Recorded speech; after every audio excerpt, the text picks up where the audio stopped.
Gameplay. Gachas. A comparison that has the connection of oil and water, like recommending a new album to a deaf person, like mixing macaroni and cheese with ketchup. High key though, you should probably try that last one, it actually kinda slaps. But the point of the matter is, to a lot of people this shit doesn't mix well. A lot say these games can't have good gameplay because of their monetization method. It's like, you ever try recommending a gacha game to your friend by saying it has good gameplay, then they reply with the fucking credit card swiping gif? That's pretty much what I'm talking about. But the question is, do they got a point? Like, okay, yeah, sure, not having all the characters in a game does suck, but at the same time, is that reason enough to say all the gameplay in that game is terrible? So then I started to think about the topic more, started thinking about how the monetization method changes the games I've played a fair bit of, then I came to a realization. People who say the gameplay in these games is worse because of their monetization aren't really wrong. And not for the sole and obvious reason of you don't have all the characters, because A, that'd be a boring point to make an entire video around, and B, and some of them I fucking do, but there are valid reasons to judge the gameplay beyond that. So that's what the rest of this video is, talking about how the monetization method indirectly, or sometimes directly, makes the gameplay of any gacha worse. So basically, the long and short of it is, I'm turning into a hater. That's what this video is about. I'm being a hater. When it's over, expect this channel to go off into making solely COD gameplay videos. That's the future of this shit. But to talk about why I think there's truth to the statement, the first game I'm gonna bring up is Arknights, as it's a game that's avoided all of the regular pitfalls you would imagine with this topic. Like, most people who have been playing the game for a while have about 90% of the units in it. I don't care if it's a personal anecdote or not, but most of the people on my list got about that much. I got 97% myself, and more than 500 pulls stashed away. I only buy the monthly pass. The game's incredibly generous. So if that ain't the problem, then is it the gameplay? Is that just shit? Nope. You can bring in 12 characters that all play differently, and you could place them anywhere on the stage. It's a tower defense, which makes it so many factors change how you play the stage, like which units are bringing in, if they have faction bonuses, the stage, the mechanics of it, and where you place your units. To the point where pretty much every stage in the game actually plays differently, and this amount of hyper customization also makes it so you could easily clear the game with low rarity units. But that brings up the question, if the gameplay is great, and the gacha isn't looking to harvest your soul, what's the problem? Well, it's one every gacha suffers due to the monetization method, which is the sense of player progression. Take Elden Ring. You start off with minimal shit to use and no solid build for your character. By all means, you're at your weakest, and the enemies you fight against are also at their weakest. But as time passes in the game, you slowly build your character, get a solid build, and advance in power bit by bit.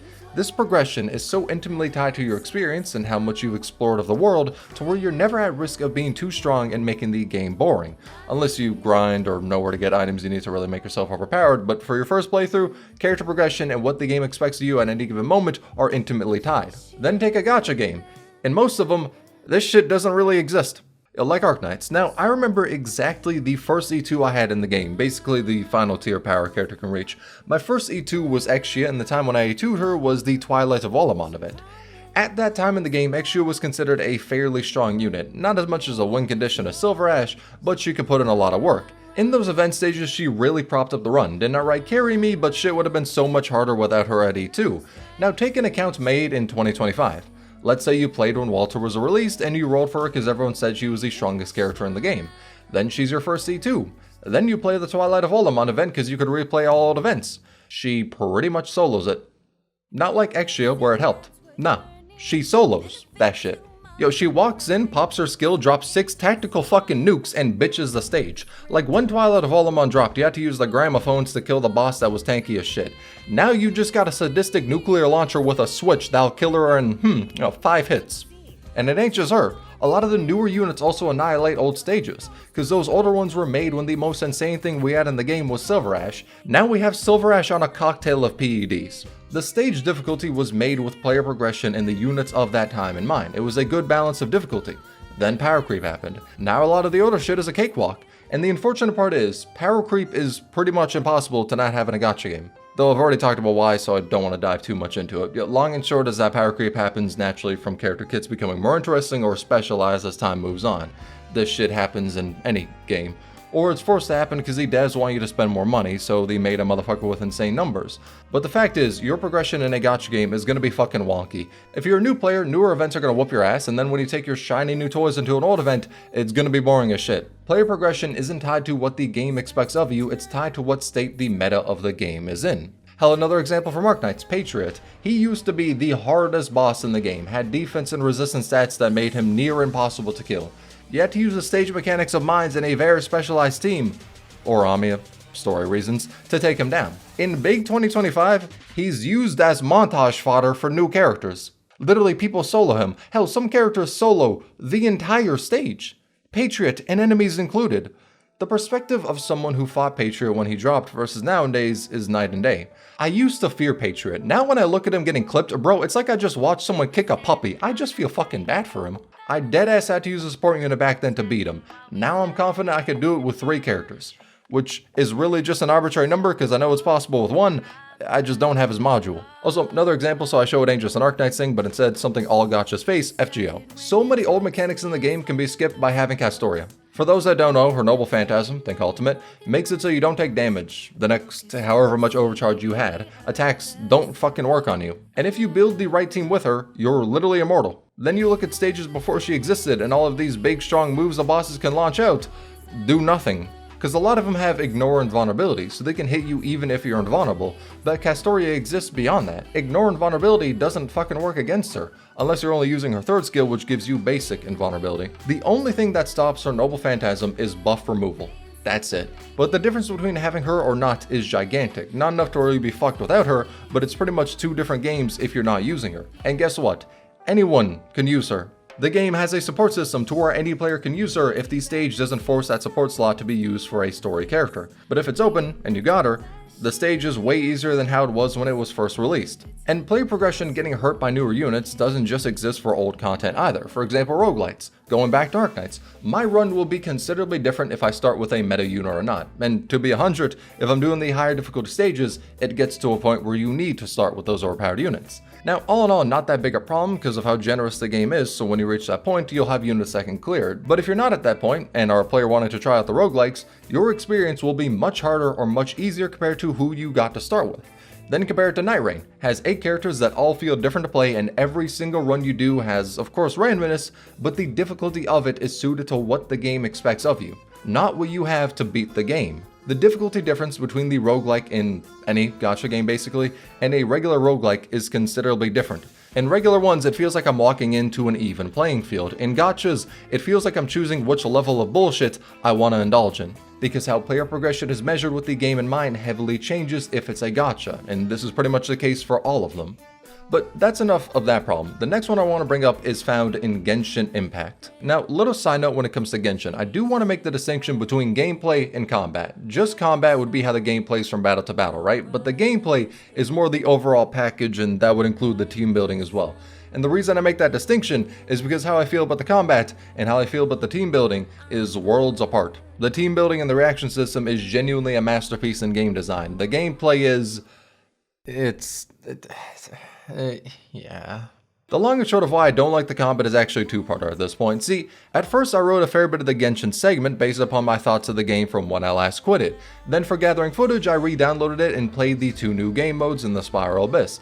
Then I realized they addressed the problems for some game modes and fights, but still kinda missed the mark. So the problem I have with Genshin is the combat is very formulaic. You go into a fight, start your rotation. Generally speaking, with the teams I ended up using, you swap in, Q and E, swap, Q and E, swap, Q and E, swap, do whatever you gotta do to get the damage off on your hyper carry. That's it. Most combat you're gonna do in the game is gonna be like that. A variation of swapping as you spam Q and E and sometimes left click. Throughout most teams you'll make in the game, they'll feel pretty much the same on the mechanical end of what you, the player, is inputting. When you have your team, the way you play them from when you got them to hours later is gonna look pretty much the same, bar having more energy regen for tighter rotations. And other people using the team will look similar as well, because you stick to the rotation. It's optimal. That is what you're meant to do. But the rotation itself being boring and the fact that you as the player barely have reason to change this singular rotation is the problem. There's not much that pushes you outside of this. At most, you can maybe double back to a healer to press one additional button if it's needed, but aside from that, same shit, different day, with the exception of some enemies. An easy example is like Scaramouche. In that boss fight, you gotta spend the second half dodging and building up resources before you stagger him and kill him. But aside from that, the enemies in the game, and most importantly the Spiral Abyss, usually just stand there like training dummies as you wail on them. They don't really got interesting attacks aside from something you occasionally need to dodge. It makes the game mode just a damage check instead of really being hard to clear. And that's the problem I had with the combat in the past. Now, it's a little different. They've introduced new enemies that make you as the player actually play differently. Like the enemy in the first floor of floor 11 chamber 3 for this current Spiral Abyss. That one you cannot just mindlessly attack to beat it. You have to play into its mechanic. And what's that mechanic? It rips away all your energy if you stand next to it after it first spawns in. And the way to stop that is to break its shield, which will give your energy back. The thing is, a lot of characters need to use their ultimates to break it, so they need energy, which the enemy rips away from you. What are we doing here? You took the most integral part of the gameplay away with an enemy mechanic. Why? But to be honest, aside from how annoyed I was when I first found the enemy, I did appreciate it existing, because it made me actually play differently for once. The enemy wasn't just a punching bag, I had to counter what it was doing. So what are the ways to counter it? Well, the ones I found were wait out its time on the sidelines so the attack's done. Not optimal, you lose a lot of time. The other is freeze it before it does the attack so you cancel it. Or you can bring in characters that are more built around using their skill for damage and reactions, whose ultimate isn't really needed for breaking the shield. Or you can bring in Mavweek or Skirk, because they both don't lose their ult energy from it. They just ignore the boss's mechanic, as both of their banners are up during this rotation, and the Abyss buffs up pyro and cryo damage. Kind of feels like you're putting on a strap-on and selling me the lube, doesn't it? So here's the problem with it being a gacha. It's that 2 out of these 4 strategies revolve around you gambling. Only 2 because you could still freeze the enemy with a free-to-play team. But for the other ones, if you need the characters that are very good at triggering the reactions with just their skills, you more than likely gotta gamble for them. Either for 5 stars like that or constellations on 4 stars to make them actually usable. Mainly that's just the case for the newer 4 stars. Or you can swipe on one of the 2 banners active during this Abyss and skip the enemy mechanic entirely. Now, not saying it's impossible if you don't do that, but you're going to have a considerably harder time if you don't. You know, the thing is, the boss was different to engage with, and in any other game it'd be interesting to take in a different team comp for this challenge, but Genshin, with being a gacha game, makes that difficult because to have a wealth of team comps means you've also needed to engage with the gambling. So it's not like it's a level playing field on a game of what you can use, but ends up being a case of who you have. And this ain't the first time Genshin's done it either. Enter the entire Night Soul mechanic, which some bosses interact with a lot, but guess what? Only Natlin characters can do shit when it comes to the Night Soul mechanic, so you gotta use them for it. Any non-Natlin character can't do shit about that, like this fucking boss. It has an entire mechanic where you need a Natlin character to climb up a pillar to hit these things. Granted, you can, not by design, get by with jumping up certain spots for certain character models or using a Zhongli pillar, but why the fuck did they make this just a Natlin character thing instead of a mechanic of the game normally? Like, yo, climbing's already in the game. You didn't have to make our characters' upper body strength the equivalent of the people who actually play the game to rip that shit away from us, but they did it that way because they want people to swipe. Granted, they give you free options to help with it, but again, the problem comes back to it being a gacha. Yes, you could use the free options, but they'll be significantly worse than the paid ones. Though aside from that, Genshin has, in the past, in my opinion, felt like a game that valued vertical investment a lot. That's why constellations are so broken. They made it so that you'll be more likely to invest heavily into some characters you love over horizontal progression, because for years, only 2 teams was enough. But now there's a mechanic that you can't use your old vertically invested characters to beat, and instead, you're incentivized to roll for newer ones, which maybe wouldn't be too bad on its own, but the game gives you fuck nothing in terms of pulls, and Natlin has been horrifically bad with the pull economy compared to other patches. And then there's the theater mode which came out recently, and I'm gonna say something controversial. I actually really like playing it.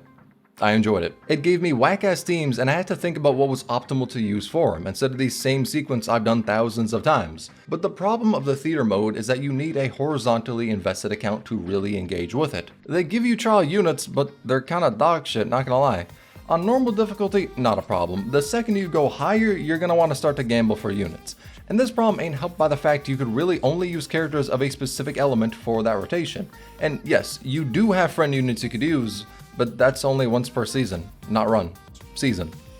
So the game mode on paper is really fun to play, but in practice, a lot of the enjoyment of it comes from a gambling check because it's a gacha. If you don't have a wide array of invested units, you're kinda just fucked. If it was a regular game, this wouldn't be a problem. Now, this does sound like it's coming to the basic problem of you don't have all the characters in the game, therefore game bad. Which is why I want to clear this up. The problem isn't that you don't have all the characters. The problem is that the game is putting very arbitrary checks in gameplay that makes you want or need to gamble more.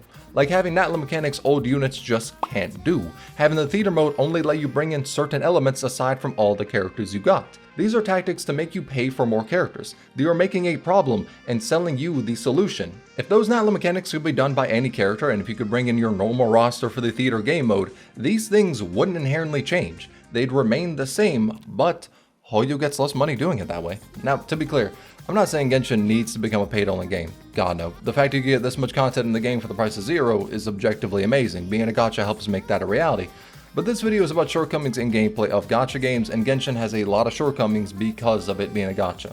Like tying new systems or cool shit to something only recent characters you have to swipe for can do. Like how Natalie characters fix the exploration being ass by having their own vehicles they can summon that other characters can't. As it expands, Genshin is getting more interesting, albeit game modes, exploration enemies, and bosses, but to really engage with and have as much fun as you can with that, you need to swipe. Which does always exist in gachas. If you want to use the new fun characters, you gotta pay. But some of them help that by being very generous, and Genshin, God no, it doesn't even come close. The progression of the game and its systems leaves behind players that do not have the units to engage with it, so it ends up being hell for free-to-plays that don't play every day or returning players. It sucks. I think Genshin's becoming more interesting in places I thought it was lacking, like combat and your traversal through the world, but it being a gacha game and having these changes tied intimately to who you have on your account is holding it back.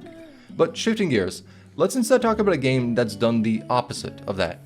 Has had its characters go beyond the original scope of the game and make it lose part of its identity. Punishing Grey Raven. I'm not gonna lie, it actually kinda hurts to say this about the game because I still think it's really fucking good, but the game evolved into a weird way where the combat became flashier, but worse to me. When the game first dropped, the characters were more simple in their moveset. The hits weren't any grand spectacle, and you needed to be on point with dodging and parrying. You had stuff to build towards when it came to their core passive, and the characters felt a bit different in how they approached combat, but as time passed on in the game and the units progressed, it became iframe simulator. A lot of the new frames would have large swaths of times where they couldn't get hit. Like for example, Stigmata's hold left click after you pop her first ult. During all of this, she cannot be hit. Stuff like this, where I'm just attacking and not being able to get hit back, became the norm.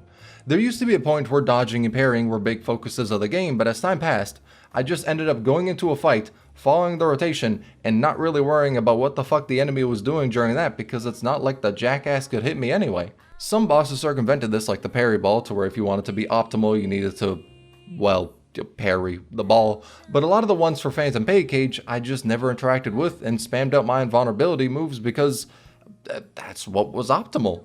Like on paper, you can still hear why so many people love the game. The character kits are interesting, they feel fairly differently from each other, moves are flashy, bosses are cool, but it gets reduced a lot because I have the power of God protecting the anime waifu whenever she wants to be flashy and look at the camera. So I ended up not caring about what the enemy was doing and just did what guides said was the optimal way to play the character or team. Because even if the boss is popping the fuck off and throwing out some fucking attacks like Rodon, the fuck does it matter when that shit has the lethality of a gust of wind against my character that's spending half the fight invulnerable? So it got to the point where all I did in the fights was just what was optimal on paper. The only thought I really put into the boss was what element they were weak to. And I want to make one thing clear about my thoughts. Rotations inherently are not the problem. Having a set of things you do in combat to be optimal isn't a bad thing. It's just the absence of interacting with the game that gets boring. Like for example, and this may be an extreme example, Final Fantasy XIV. Now, I know what you're gonna say, a bit hard to compare the combat when in PGR you only use a couple of buttons for your input, and in Final Fantasy XIV you alternate between your entire fucking keyboard. Which is why I want to say, for the purposes of this example, throw the fucking keyboard out, right?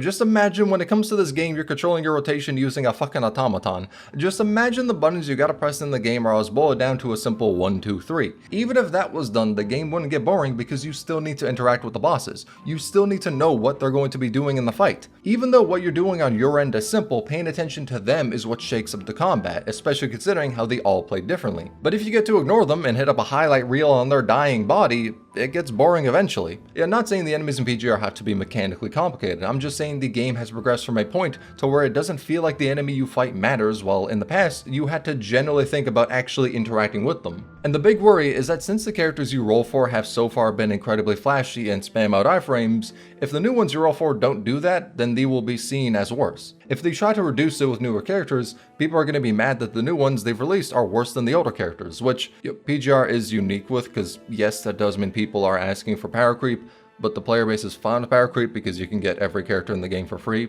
not even exaggerating.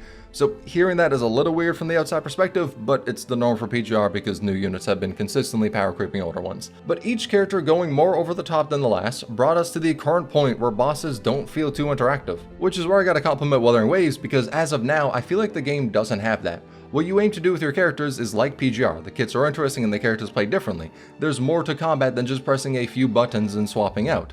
but there also isn't the mass and vulnerability spam to you to where you can just ignore the enemy. You need to build what your character is looking to accomplish before you swap them out as you're dodging the enemy. And at the extreme, the hologram endgame mode has the enemies hitting you once and you fucking exploding. So you gotta pay attention, and as you're doing that, you need to make sure you're following the optimal rotation for your character.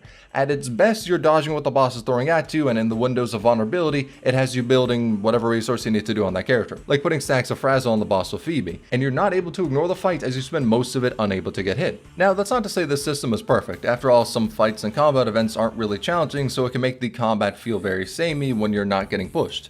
And the team building is pretty lackluster, but it does have the strength of making you, the player, interact with the gameplay. And if the gacha is known for their action, it does that the best. But those are some of the problems being a gacha causes the gameplay. Either the progression of the meta making old content feel boring, having new interesting game modes and enemies invalidate older units, or having the strength of your characters progress in a way to where the original feel for the game is lost. I think that's why people judge the gameplay for the model so harshly. Now, are these problems world-ending? Not really. The games are still fun to play.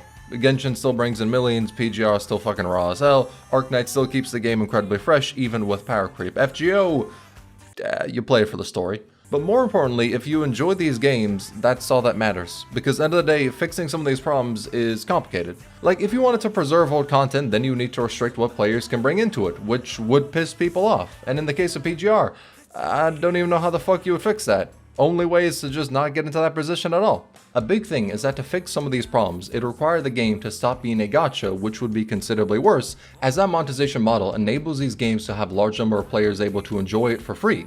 So in a sense, it's sorta a necessary evil. On one hand, are these criticisms correct? I'd say yeah. On the other, would the game be able to support this many free players with a different live service model? Probably not.